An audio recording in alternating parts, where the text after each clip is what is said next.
Hello दोस्तों, नमस्कार। एक बार फिर से स्वागत है आपका चाणक्य ग्रुप ऑफ इकोनॉमिक्स में। दोस्तों, आज से आने वाले कुछ वीडियोस में हम लोग डिस्कस करेंगे यूजीसी नेट इकोनॉमिक्स 2021 के एग्ज़ाम पेपर को डिटेल में एनालिसिस करेंगे। हम लोग यहाँ पे डिस्कस करेंगे सब्जेक्ट वाइज। पहले जितने भी हमारे डिटेल एनालिसिस रहते थे क्वेश्चन पेपर के, वो रहते थे question wise, question number 1 to 20, 21 to 40 ऐसे। लेकिन इस बार हम लोग डिस्कस करेंगे डिफरेंट पोर्शन में कितने कितने क्वेश्चंस इस बार पूछे गए हैं। इस बार हम लोग डिस्कस करेंगे माइक्रो इकोनॉमिक्स से कितने क्वेश्चंस पूछे गए थे, तो माइक्रो इकोनॉमिक्स के क्वेश्चंस, फिर मैक्रो इकोनॉमिक्स के, और फिर डिस्कस करेंगे जो अदर सब्जेक्ट हैं या अदर सब पोर्शन है उनको डिटेल में एनालिसिस करेंगे। इसमें देखते हैं कि माइक्रो इकोनॉमिक्स में कितने क्वेश्चंस आए थे 2021 में। ठीक है, तो इससे आपको एक परफेक्ट आइडिया हो जाएगा कि किस पोर्शन से कितने क्वेश्चन और किस वे में क्वेश्चन आ सकते हैं। ठीक है, आज हम लोग डिस्कस करेंगे माइक्रो इकोनॉमिक्स, और आने वाले वीडियोज़ में हम लोग मर्ज करके डिस्कस करेंगे मैक्रो, ग्रोथ। ठीक है, उसमें एक से ज़्यादा सब्जेक्ट या फिर पोर्शन कवर करने की कोशिश करेंगे। माइक्रो इकोनॉमिक्स और मैक्रो इकोनॉमिक्स इसमें थोड़ा मेजर पोर्शन रहता है। अगर आपने बैचेस ज्वाइन करना है तो सेकंड बैचेस चल रहे हैं, कंबाइंड भी चल रहा है, और अगर सेपरेट बैच लेना है तो वो भी चल रहा है, तो उसको ज्वाइन कर सकते हैं। कोई भी क्वारी है तो आप डिस्क्रिप्शन में नंबर है, वहाँ से आप कांटेक्ट कर सकते हैं। हालांकि जो पेपर 2 इकोनॉमिक्स है ये आपको डिटेल में भी मिल जाएगा एप्लीकेशन में। ठीक है, वहाँ से भी आप इसको परचेज़ कर सकते हो। चलिए, तो कुछ क्वेश्चन आपको डायरेक्ट मिलेंगे और कुछ क्वेश्चन आपको ऐसे मिलेंगे जिसमें थोड़ा सा आपको लॉजिक यूज़ करना पड़ेगा। पहला क्वेश्चन है माइक्रो इकोनॉमिक्स में, general economic equilibrium is not related to which of the following problem. ठीक है, तो जनरल इक्विलिब्रियम की बात कर रहा है। वॉलरस का जो कॉन्सेप्ट है वो आपने अच्छे से किया होगा। उसमें एग्जिस्टेंस प्रॉब्लम भी होता है, स्टेबिलिटी प्रॉब्लम भी होता है, और यूनिकनेस प्रॉब्लम भी होता है। अब जो नहीं होता वो कौन, मॉरल हैजार्ड प्रॉब्लम रिलेटेड नहीं है। ठीक है, तो सेकंड बिल्कुल करेक्ट है, लेकिन इसमें थोड़ा और भी लॉजिक देख लेते हैं। जो एग्जिस्टेंस प्रॉब्लम है वो 3 एग्जिस्टेंस है। ठीक है, जो वॉलरस डिस्कस करते हैं कि does general equilibrium solution exist, क्या जनरल इक्विलिब्रियम एग्जिस्ट करता है, उसको हम बोलते हैं एग्जिस्टेंस प्रॉब्लम। उसके बाद क्वेश्चन आता है कि if an equilibrium situation exist, अगर एग्जिस्ट करती है, इज़ इट यूनिक, क्या वो यूनिक है, तो वो हो गया यूनिकनेस ऑफ। तो यूनिक जब आपका स्टेबल भी हो सकता है और अनस्टेबल भी हो सकता है, unique stable and unique unstable, और इसका हमने वीडियो डिटेल में बनाया हुआ है, लिंक डिस्क्रिप्शन में दे दूंगा, आप ये वाला वीडियो वहाँ देख लेना, स्टेबल एंड अनस्टेबल इक्विलिब्रियम। तो डिटेल में आपको पता लग जाएगा कि किसको हम लोग स्टेबल मानते हैं और किसको हम लोग इनस्टेबल या अनस्टेबल इक्विलिब्रियम मानते हैं। ठीक, तीसरा क्वेश्चन यहाँ राइज होता है, if an equilibrium solution exist, तो अगर सोल्यूशन एग्जिस्ट है, इज इट स्टेबल, क्या वो स्टेबल है, तो वो हो गया स्टेबिलिटी प्रॉब्लम। तो ये तीनों ही प्रॉब्लम आपके रिलेटेड है, ठीक है, जनरल इक्विलिब्रियम से। और उसके बाद थोड़ा सा आपको डिटेल में मिल जाएगा यहाँ पे। हालांकि इसका जो वीडियो का पीडीएफ है वो मैं आपको दे दूंगा, तो पीडीएफ में भी आप लोग डिटेल में इसको चेक कर लेना। ठीक है, डेट वगैरह चेक कर लेना, कॉन्सेप्ट कब दिया था, तो कई बार क्रोनोलॉजी भी पूछ लेता है। चलिए, सेकंड क्वेश्चन इसमें पूछा गया है, in case of indifference curve of 2 goods x and y. अब ये क्वेश्चन थोड़ा इजी है क्योंकि माइक्रो इकोनॉमिक्स की तैयारी आपकी अच्छे से होगी, तो ये बहुत इजी क्वेश्चन लगेगा। कह रहा है as consumption of x increases then. ठीक है, कंजप्शन ऑफ एक्स जैसे इंक्रीज होगा तो क्या होगा। इसमें स्पेशली एमआरएस पूछा गया है, एमआरटी तो होता नहीं है। एमआरटी किस में होगा, जब आप लोग प्रोडक्शन पॉसिबिलिटी कर्व करोगे, तो ये तो होगा नहीं। ठीक है, अब ये 3 पॉसिबिलिटीज़ हैं कि एमआरएस घट भी सकता है, बढ़ भी सकता है, या फिर कांस्टेंट रहता है, क्या होता है। ठीक है, तो इसको समझने से पहले आप लोग इंडिफरेंस कर्व आपने अच्छे से समझा होगा। ठीक है, कॉम्बिनेशन ऑफ 2 गुड्स है, तो एमआरएस जब हम लोग कैलकुलेट करते हैं, इसमें आप लोगों ने कैलकुलेट किया, that is change in y one change in x. ठीक, और इसमें जो हम लोग टोटल चेक करते हैं तो हमारे पास एमआरएस जो निकलता है वो डिमिनिश निकलता है। ठीक है, पहले 3, 2, 1 तो डिमिनिश हो रहा है। तो एमआरएस ऑलवेज क्या होता है, जब हम लोग एक कंजप्शन एक गुड्स का इंक्रीज करते हैं तो दूसरा गुड्स हमें सेक्रीफाइस करना पड़ता है। एप्पल का जैसे हम लोग इंटेक ज़्यादा कर रहे हैं, हमें ऑरेंजेस का सेक्रीफाइस कर रहे हैं। ठीक है, पहले 3 रेट से, फिर 2 रेट से, फिर 1 रेट से, तो मार्जिनल रेट ऑफ सब्सटीट्यूशन क्या है इसमें, डिक्रीजिंग। ठीक, तो आंसर आपका डायरेक्टली यहाँ पे इंडिकेट कर जाएगा, that is decreases MRS, marginal rate of substitution for x y. ठीक है, करेक्ट है। चलिए, नेक्स्ट क्वेश्चन है, question number 3। In the short run production function which of the following is correct. अब प्रोडक्शन फंक्शन में भी बहुत इजी क्वेश्चंस आते हैं। एक law of variable proportion PGTL level पर काफ़ी इंपॉर्टेंट है, तो लॉ ऑफ वेरिएबल प्रोपोर्शन कर लीजिएगा। और UGC net point of view से बहुत इंपॉर्टेंट है कॉफ डॉगलस प्रोडक्शन फंक्शन। ठीक है, ये इंपॉर्टेंट है। और CES production function, constant elasticity of substitution, ये दोनों ही कॉन्सेप्ट PGT लेवल पे ज़्यादा नहीं पूछे जाते, लेकिन हाँ UGC नेट पे ज़्यादा पूछे जाते हैं। ठीक है, सो इसमें कह रहा है कौन सा करेक्ट है। So technology is assume to be a constant for given production function relationship. So अगर हम शॉर्ट रन की बात करें, प्रोडक्शन फंक्शन शॉर्ट रन में पूछा गया है, तो शॉर्ट रन प्रोडक्शन फंक्शन हम लोग कैसे लिखते हैं, जो Q है वो फंक्शन होता है लेबर और कैपिटल का, लेकिन शॉर्ट रन में कैपिटल क्या होती है, फिक्स होती है, और लॉन्ग रन में दोनों ही वेरिएबल होते हैं। ठीक है, तो आउटपुट जो इंक्रीज और डिक्रीज हो रहा है वो लेबर के कारण हो रहा है, बल्कि कैपिटल जो है कांस्टेंट है। ठीक, तो आपका जो पहले ही आपको आंसर मिल जाएगा। So technology assume to be constant for a given production function relationship, तो फर्स्ट वन इज करेक्ट। तो डायरेक्ट ऑप्शन है, आपको नीचे जाने की जरूरत भी नहीं पड़ेगी। ठीक है, अगर नीचे सेकंड ऑप्शन में जाओगे तो technology assume to be change as capital stock change, तो नहीं है, बिल्कुल गलत है। Technology assume to be change labour input changes, technology तो कांस्टेंट रहेगा। ठीक है, सो तीनों ही ऑप्शन गलत है, ऑप्शन फर्स्ट जो है बिल्कुल करेक्ट है। हाँ, लॉन्ग रन में चेंज होगा, लॉन्ग रन में दोनों ही क्या हो जाएंगे, वेरिएबल। ठीक है, that is output of x depend on labour and capital, और दोनों ही क्या है, वेरिएबल है। चलिए, क्वेश्चन नंबर 4 है, arrange the following concept of consumer behaviour in chronological order. अब ये क्वेश्चन ना रिपीटेड क्वेश्चन है, हर बार रिपीटेड क्वेश्चन आते ही आते हैं, तो ये रिपीटेड क्वेश्चन है, सेम टू सेम क्वेश्चन पहले ही पूछा गया है। तो सबसे पहला जो कॉन्सेप्ट, बहुत पुराना कॉन्सेप्ट है, वो है आपका लॉ ऑफ डिमांड। ठीक है, अगर आपको ये पहले ही इंडिकेशन कर गया होगा, लॉ ऑफ डिमांड बहुत पहले कॉन्सेप्ट है। ठीक है, हम लोग एक रफली डेट मानते हैं 1890, तो ये ग्राफिकल प्रेजेंटेशन दिया था मार्शल ने, लेकिन उससे पहले का भी लॉ है ये। सो अगर आपको पता लगा कि बी ऑप्शन फर्स्ट है, तो दो ये एलिमिनेट हो गए। ठीक है, तो अब रह गए आपके पास दो। अब देखते हैं थोड़ा और डिटेल में। ठीक, तो सबसे पहले जो लॉ ऑफ डिमांड आया था, लॉ ऑफ डिमांड स्टेट जो टर्म्स थी ना, ये वाली, ये टर्म्स दी थी चार्ल्स डिविनेंट, और टाइम पीरियड है, रफली टाइम पीरियड है 1656 टू 1714। लेकिन हाँ, अब इसको समझाया किसने, ठीक है, ईजियर तरीके से किसने समझाया, जॉर्ज किंग। तो जॉर्ज किंग का इसमें नाम बेसिकली आता है लॉ ऑफ डिमांड से, क्योंकि ज़्यादा एक्सप्लेनेशन जॉर्ज किंग ने किया था इसमें। और जॉर्ज किंग ने ये एक्सप्लेन किया था, और उन्होंने अपने ही एग्जाम्पल लिया था वीट का। ठीक है, वीट का एग्जाम्पल लिया था, बोले थे कि अगर वीट का जो हार्वेस्ट है, प्रोडक्शन है, वो अगर 50% तक कम होगा, ठीक है, तो वो बोलते थे जो प्राइजेस हैं, प्राइजेस 5 गुना बढ़ जाएंगे, मतलब 500% प्राइजेस बढ़ जाएंगे सिर्फ वीट के 50% हार्वेस्टिंग या फिर प्रोडक्शन कम होने से। ठीक है, तो इन्होंने एग्जाम्पल दिया था जॉर्ज किंग ने उस टाइम, और जिस टाइम मॉनेटरी सिस्टम इतना एक्टिव नहीं था। ठीक है, सो 1648 में ही इसका रफली एक डेट याद कर लेना, जॉर्ज किंग इसमें मेनली जॉर्ज किंग का नाम आता है। ठीक है, मार्शल ने क्या किया था, मार्शल ने 1890 में इसको जो ग्राफिकल प्रेजेंटेशन हम लोग करते हैं वो उससे इलस्ट्रेट किया था। ठीक है, 1890 में। तो सबसे जो टाइम पीरियड हम लोग रफली मान के चलें तो 60-50 तक मान के चल सकते हैं। ठीक, उसके बाद जो next, so law of demand 1650 हम लोग एक एग्जांपल के तौर पे रफली टाइम निकाल लेते हैं। फिर law of diminishing margin utility, जो गॉसेन का लॉ है, law of diminishing margin utility. अब diminishing margin utility first law है या सेकंड लॉ है, क्योंकि ये बेसिकली पूछा जाता है, इट इज़ फर्स्ट लॉ या फिर सेकंड लॉ ऑफ गॉसेंस। ठीक है, आपको पता होगा ये फर्स्ट लॉ है। ठीक है, और सेकंड लॉ क्या है, equi margin utility, equi margin utility second law, और डिमिनिशिंग फर्स्ट लॉ। इसको ध्यान रखना, फर्स्ट लॉ ऑफ, ठीक है, गॉसेन। चलिए, सो इसका जो टाइम पीरियड है वो 1854, तो ये भी ध्यान रखना 1854। और उसके बाद जो next concept, revealed preference theory, revealed preference theory Samuelson का कॉन्सेप्ट 1938, सो दैट इज 1938, मतलब ये सबसे लेटर है, मतलब लेट आया है। और इंडिफरेंस कर्व, आपको इंडिफरेंस कर्व सबसे पहले जो डिस्कस किया था, ठीक है, 1881 में। हालांकि उसके बाद एलन हिक्स ने थोड़ा अपनी लैंग्वेज में इसको डिफाइन किया। सो सबसे इनिशियल दिया था ये इंडिफरेंस कर्व एजवर्थ ने, ठीक है, 1881 में।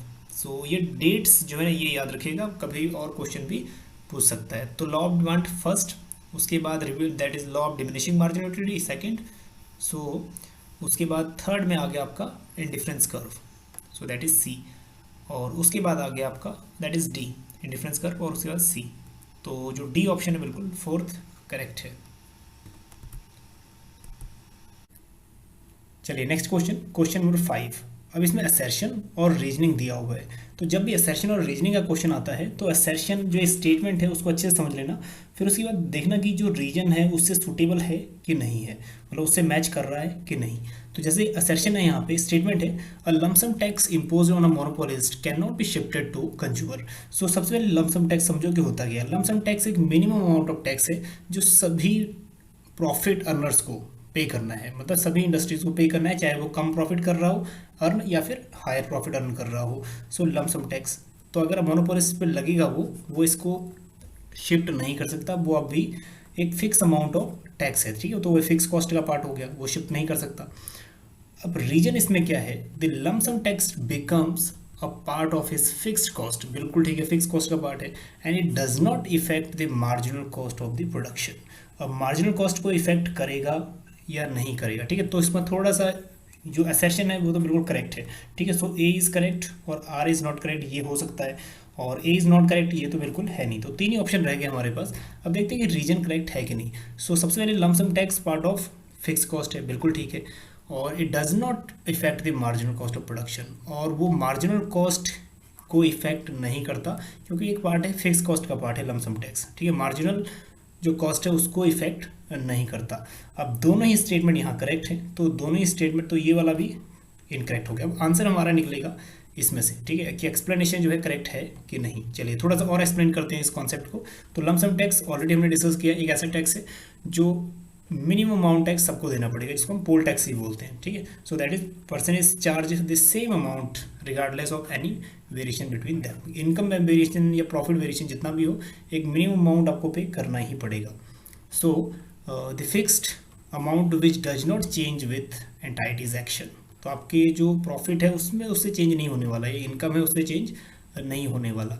चलिए अब थोड़ा सा इसमें डायग्राम देख लेते हैं तो बाकी चीज़ें समझ आ जाएंगी। सो इनिशियली जो इक्विलिब्रियम बनता है कहाँ बनता है, जहाँ पे M R equal to M C हो, तो M R equal to M C, ये वाला पॉइंट जो है यहाँ पे इक्वल हो रहे हैं, और M C cuts M R from below, तो यही पॉइंट है जहाँ इक्विलिब्रियम बनेगा, और ये हो गया इक्विलिब्रियम प्राइस, ठीक है, और जहाँ पे, और ये हो गया इक्विलिब्रियम आउटपुट। अब O P equilibrium price and O Q equilibrium output, और जहाँ पे एवरेज कॉस्ट कट कर रही है ये हो गया, ठीक है, इसका जो बीच का डिफरेंस है ये हो गया अभी प्रॉफिट।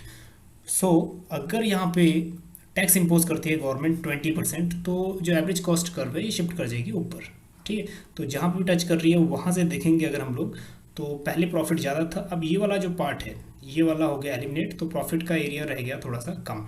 सो ये जो लॉस होगा उसका प्रॉफिट से होगा, तो मार्जिनल कॉस्ट में वो ऐड नहीं होगा, ठीक है। सो दैट अगर हम बात करें थोड़ा सा और, so output and price will remain unchange, output भी अनचेंज है और प्राइस भी अनचेंज है, ठीक है, उसी रेट पे प्राइस भी वही है और आउटपुट भी वही है।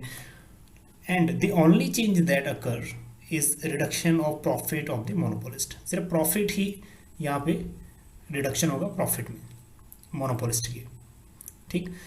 सो तो ये वाले बिल्कुल कंडीशन, ये भी बिल्कुल ठीक है कि फिक्स कॉस्ट का पार्ट है और मार्जिनल कॉस्ट को इफेक्ट नहीं करता, तो एक्सप्लेनेशन भी यहाँ पे बिल्कुल करेक्ट है, ठीक है। सो यहाँ पे जो ऑप्शन सी है बिल्कुल करेक्ट है, A and R R correct and R is correct explanation of ए।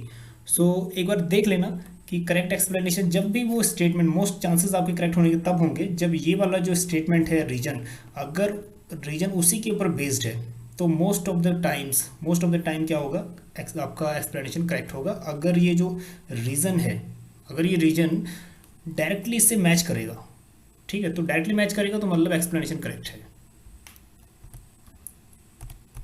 चलिए नेक्स्ट क्वेश्चन, क्वेश्चन नंबर 6।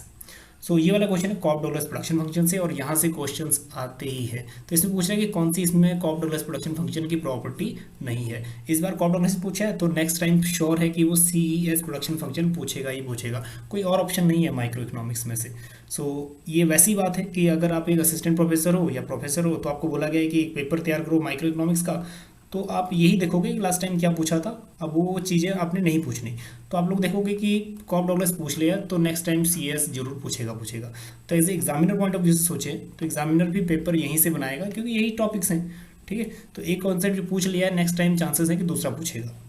सो इसमें पूछ रहा है कि कौन सा करेक्ट नहीं है प्रॉपर्टी। नंबर 1 है Cobb Douglas production function is homogeneous production function.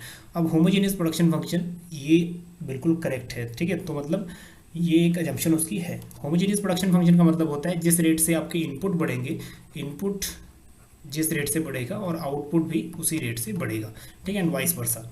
तो ये स्टेटमेंट करेक्ट है, तो मतलब ये वाला बिल्कुल नहीं हो सकता, ठीक है। तो ए तो correct, that is not property, A तो प्रॉपर्टी है उसकी। तो जिसमें भी ए है ना उसको काट दीजिए, जिसमें ए इसमें है, बाकी आंसर हमारा इन तीनों में से निकलेगा। दूसरा है curve representing average and marginal productivity of input are not downward sloping, ठीक है। अब इसमें ये बोल रहा है कि कर्व जो है डाउनवर्ड स्लोपिंग नहीं होते, पर्टिकुलरली एवरेज और मार्जिनल। बट अगर आप देखोगे तो जो कर्व रहती हैं पहले अपवर्ड भी जाती हैं, फिर उसके बाद डाउनवर्ड भी आती हैं, ठीक है, तो डाउनवर्ड होती हैं। सो इसमें ये वाला जो अजम्पशन है बिल्कुल सही नहीं है। तो बी जिसमें है वो करेक्ट हो सकता है, ठीक है, मतलब इसमें बी नहीं है तो ये भी करेक्ट नहीं हुआ। तो अब दो रह गए हमारे पास। दूसरा है marginal productivity of labour and capital in Cobb Douglas production function are function of capital labour ratio. तो अगर आपने किया होगा तो marginal productivity of labour and marginal productivity of capital, ये कॉन्सेप्ट आपने जरूर किया होगा, ठीक है, कैपिटल टू लेबर रेशो। तो ये कॉन्सेप्ट आपने कॉफ डबल्स प्रोडक्शन फंक्शन में जरूर किया होगा। तो ये भी जो ऑप्शन है बिल्कुल सही है, एक एजम्पशन है, तो मतलब सी भी नहीं हो सकता, ठीक है, तो सी भी करेक्ट आंसर है। तो हमारे पास बी और डी अल्टीमेटली आंसर मिल गया हमें। फोर्थ ऑप्शन तक हमें जाने की जरूरत नहीं पड़ी। जो बी और डी होगा वो क्या होगा, करेक्ट एक्सप्लेनेशन, ठीक है, जो आंसर निकलेगा वो ये होगा, जो प्रॉपर्टीज करेक्ट नहीं होंगी। सो आइसो, अब डी तक आपको जाने की जरूरत नहीं पड़ेगी क्योंकि आपका आंसर पहले ही आ चुका है, ठीक है, लेकिन फिर भी डी जो है isoquant of Cobb Douglas production function are positively sloped. Isoquant positively sloped नहीं होती, आइसोक्वांट आईसी की तरफ ही क्या होती है, ठीक है, आइसोक्वांट जो होती है डाउनवर्ड स्लोप होती है। सो ये पॉजिटिव स्लोप नहीं होती। तो जो करेक्ट नहीं है वो एक बी और एक डी करेक्ट नहीं है। तो बी और डी यहाँ पे जो आंसर है वो करेक्ट है अकॉर्डिंग टू क्वेश्चन। चलिए, तो इंडिफरेंस जो आपको देखोगे आइसोक्वांट, आइसोक्वांट क्या होते हैं, डाउनवर्ड स्लोप, ठीक है, डाउनवर्ड। चलिए, सेवंथ क्वेश्चन पूछा गया है, which of the following condition hold true for factor pricing when factor market is perfectly competitive. अब यहाँ पे जो इनपुट मार्केट है, इनपुट मार्केट परफेक्टली कॉम्पिटिटिव है और उसके बाद जो प्रोडक्ट मार्केट है वो मोनोपोलिस्टिक है। अब इस केस में देखो कि जो वैल्यू ऑफ मार्जिनल प्रोडक्टिविटी और मार्जिनल रेवेन्यू प्रोडक्ट वो डिफरेंट हो सकता है, क्योंकि जो परफेक्ट कंपटीशन है, जो परफेक्ट कंपटीशन होता है उसमें एवरेज रेवेन्यू मार्जिनल रेवेन्यू के बराबर होता है, ठीक है, और जो वैल्यू ऑफ मार्जिनल प्रोडक्ट है वो अल्टीमेटली इक्वल होता है मार्जिनल रेवेन्यू प्रोडक्ट के। आपने इसको थोड़ा सा डिटेल में किया भी होगा पहले, ठीक है। तो ये क्योंकि जो फैक्टर प्राइसिंग है ना वहाँ से क्वेश्चन आएगा आपका, ये बहुत इंपॉर्टेंट क्वेश्चन है। लेकिन जब कंडीशन हो जाएगी इम्परफेक्ट कंपटीशन हो जाएगा एंड मोनोपोली, तो जो एमआरपी है factor is less than the value of marginal productivity, क्योंकि इसमें इस केस में क्या होता है, जब इम्परफेक्ट कंपटीशन होता है तो प्राइस ज़्यादा होता है एमआर से, ठीक है। तो हम लोग यहाँ पे दो एग्जाम्पल लेके समझते हैं तो बाकी ईजिली समझ आ जाएगा, ठीक है। दो कॉन्सेप्ट हैं, एक है आपका मार्जिनल रिवेन्यू प्रोडक्ट और दूसरा है आपका वैल्यू ऑफ मार्जिनल प्रोडक्ट। दोनों को मेजर करने के अलग अलग तरीके हैं, ठीक है, अलग अलग तरीके हैं। तो यहाँ पे आप लोग देखोगे तो जो अगर परफेक्ट कंपटीशन है तो ये दोनों इक्वल है, क्योंकि दोनों तब average revenue equal to marginal revenue, ठीक है, इक्वल टू प्राइस, ये इक्वल है। लेकिन अगर इम्परफेक्ट कंपटीशन है तो प्राइस हमेशा ज़्यादा होगा मार्जिनल रिवेन्यू के, ठीक है। तो सबसे पहले ये देखो कि इम्परफेक्ट कंपटीशन में केस क्या होने वाला है। तो जब भी हम एमआरपी निकालेंगे, सपोज जो मार्जिनल फिजिकल प्रोडक्ट है इसकी वैल्यू है 15 और मार्जिनल रिवेन्यू की वैल्यू है 10, ठीक है। तो यहाँ पे इकोनॉमी में मार्जिनल रिवेन्यू प्रोडक्ट की वैल्यू कितनी हो जाएगी, सिंपल में marginal physical product multiply of MR, तो 15 दैट इज़ 150 होगी। अब निकालते हैं हम लोग वैल्यू ऑफ मार्जिनल प्रोडक्टिविटी। इसमें मार्जिनल फिजिकल प्रोडक्ट जो है आपका, मार्जिनल प्रोडक्ट जो है, ठीक है, जो हमने एग्जांपल लिया 15, इसको मल्टीप्लाई कर देना किससे, प्राइस से। अब आपको पता है जो प्राइस है, ठीक है, प्राइस हमेशा क्या रहेगा, ज़्यादा रहेगा। किससे ज़्यादा रहेगा, प्राइस हमेशा एमआर से ज़्यादा रहेगा, ठीक है। तो हम लोग प्राइस यहाँ पे 12 करते हैं क्योंकि प्राइस जो इम्परफेक्ट कंपटीशन है उसमें हमेशा ज़्यादा रहता है। तो प्राइस 12 है अगर मान के चलो, तो आपका जो वैल्यू ऑफ मार्जिनल प्रोडक्टिविटी है तो अप्रॉक्सीमेटली जो 180 आता है, ठीक है। तो हमेशा क्या देखोगे आप, वैल्यू ऑफ मार्जिनल प्रोडक्टिविटी ज़्यादा और मार्जिनल रेवेन्यू प्रोडक्ट वो हमेशा कम देखोगे, ठीक है। चलिए, तो ये वाला वैल्यू ऑफ मार्जिनल प्रोडक्ट ज़्यादा होता है इस केस में और value of that is marginal revenue product कम होता है, तो ये बिल्कुल करेक्ट है। अब इसको डायग्रामेटिक समझते हैं। तो डायग्रामेटिक, तो जो आपका वैल्यू ऑफ मार्जिनल प्रोडक्टिविटी ये ज़्यादा है और मार्जिनल रिवेन्यू प्रोडक्ट कम है, जो इसके बीच का गैप है, ये गैप है मोनोपोलिस्टिक एक्सप्लॉयटेशन, ठीक है, मोनोपोलिस्टिक एक्सप्लॉयटेशन का। दूसरा क्वेश्चन देखते हैं। दूसरा जो ऑप्शन है, both VMP and RMP decreases. अब दोनों ही जो हैं ये डिक्रीज हो रहे हैं, ठीक है, दोनों ही डिक्रीज हो रहे हैं, बिल्कुल ठीक है, वो भी कंडीशन बिल्कुल ठीक है। तीसरा है आपका value of marginal productivity less than marginal revenue product, जो गलत है, बिल्कुल गलत है, ठीक है। और उसके बाद जो डी है वो है marginal revenue product for labour, marginal revenue product of labour equal to wage rate, ठीक है, जो ये वाली केस है। तो यहाँ भी जो वेज रेट है आपका marginal revenue product for labour इसके बराबर होगा, ठीक है। तो ये वाली जो कंडीशन है ये भी बिल्कुल करेक्ट है। तो जो इनकरेक्ट है वो क्या है, ओनली सी। सो जो ऑप्शन होना चाहिए ए, बी और डी करेक्ट होना चाहिए, ए, बी एंड डी, ठीक है, ये करेक्ट है। क्वेश्चन नंबर 8, तो इसमें लिस्ट 1 एंड लिस्ट 2 मैच करना है। तो जब भी लिस्ट 1 लिस्ट 2 मैच करना होता है तो क्वेश्चन थोड़ा सा इजी होता है। तो जब भी इस टाइप का क्वेश्चन आता है, जो क्वेश्चन आपको पहले मैच बिल्कुल आसानी से हो रहा है, पहले उसको करो। जैसे परफेक्ट कंपटीशन है, परफेक्ट कंपटीशन में होमोजीनियस प्रोडक्ट होते हैं, एक जैसे प्रोडक्ट होते हैं, सो आइडेंटिकल प्रोडक्ट करेक्ट है। अब इसमें से एलिमिनेशन मेथड यूज़ करो। सो फर्स्ट का 3, इन तीनों में से एक आंसर हो सकता है और ए एलिमिनेट हो गया। फिर दूसरा है मोनोपोली। अब मोनोपोली में क्या होता है, कोई सब्सटीट्यूट वगैरह नहीं रहता, ठीक है, सो that is product without close substitute. तो फोर्थ है, तो दूसरे का दैट इज बी का फोर्थ, तो अभी सेकंड वाला भी एलिमिनेट हो गया। तीसरा है मोनोपोलिस्टिक कंपटीशन। मोनोपोलिस्टिक कंपटीशन में आपको क्या मिलेगा, डिफरेंस, प्रोडक्ट डिफरेंसेस मिलेंगे, ठीक है, डिफरेंशिएशन प्रोडक्ट। तो डिफरेंशिएशन आपको अगर प्रोडक्ट में मिल रहा है तो फर्स्ट का मैनी रियल और परसीव्ड डिफरेंसेस इन प्रोडक्ट, ठीक है, तो 3 हो गया, सो दैट इज फर्स्ट। सो हमारा जो थर्ड वन है बिल्कुल करेक्ट जा रहा है, ठीक है। सो ऑलिगोपोली हो गया, दैट इज लिटिल और नो डिफरेंस इन प्रोडक्ट, ठीक है। सो जो थर्ड ऑप्शन है बिल्कुल करेक्ट है। तो ये वाला थोड़ा सा इजी क्वेश्चन था।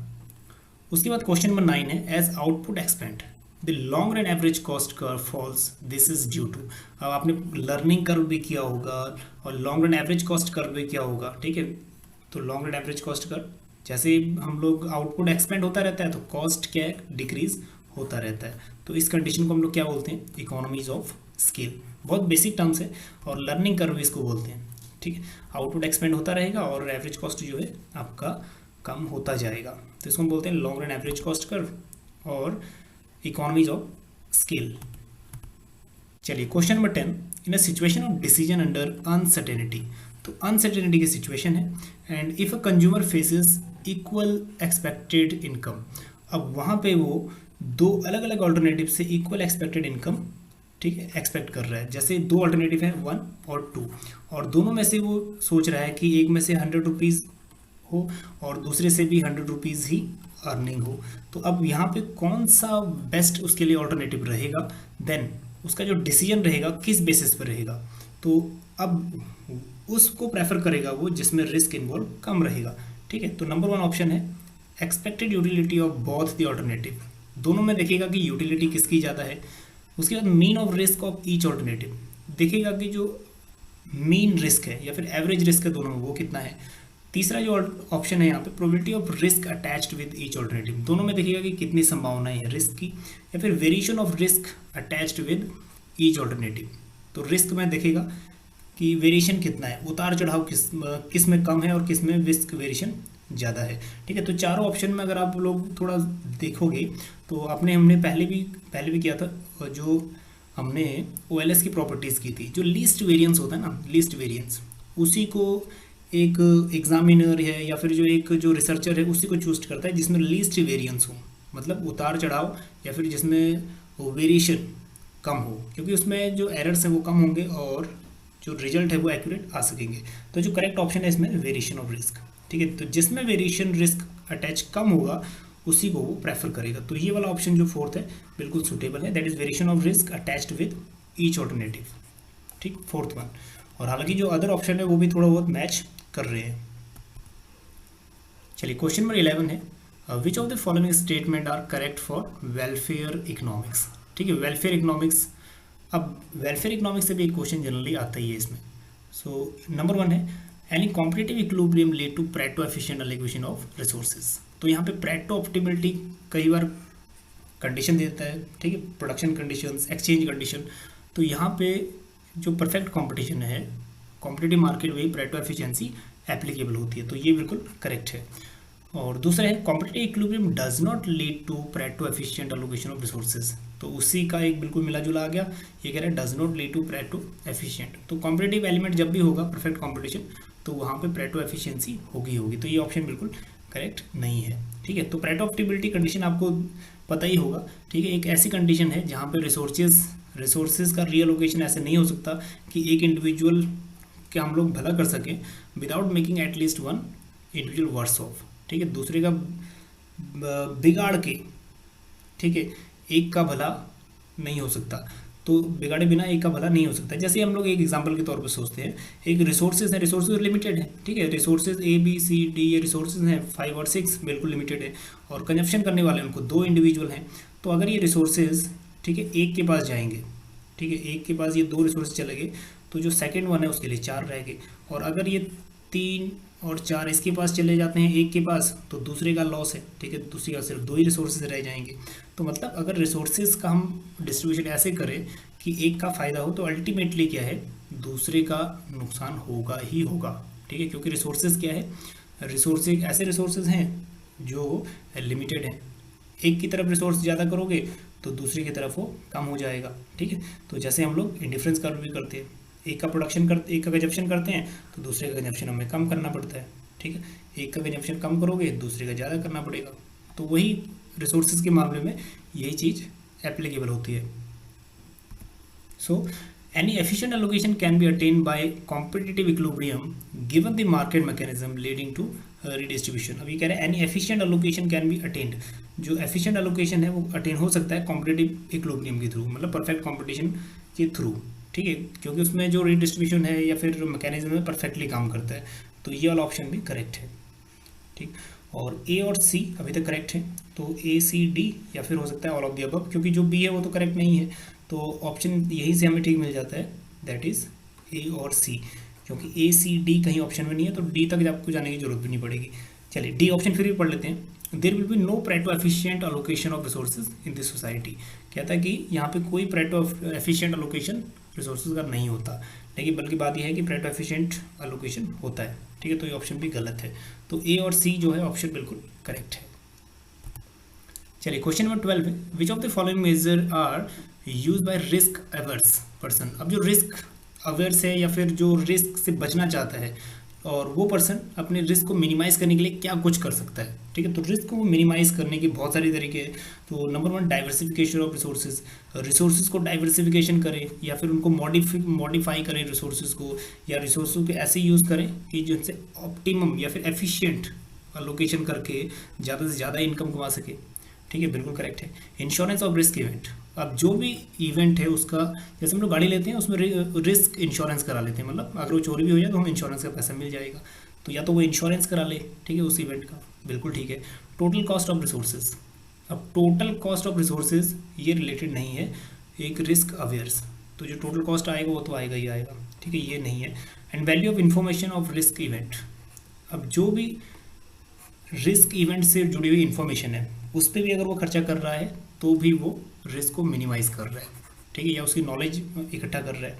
तो यहाँ पे ए बी और डी, ठीक है, ए बी डी जो ऑप्शन है बिल्कुल करेक्ट है, that is A B D.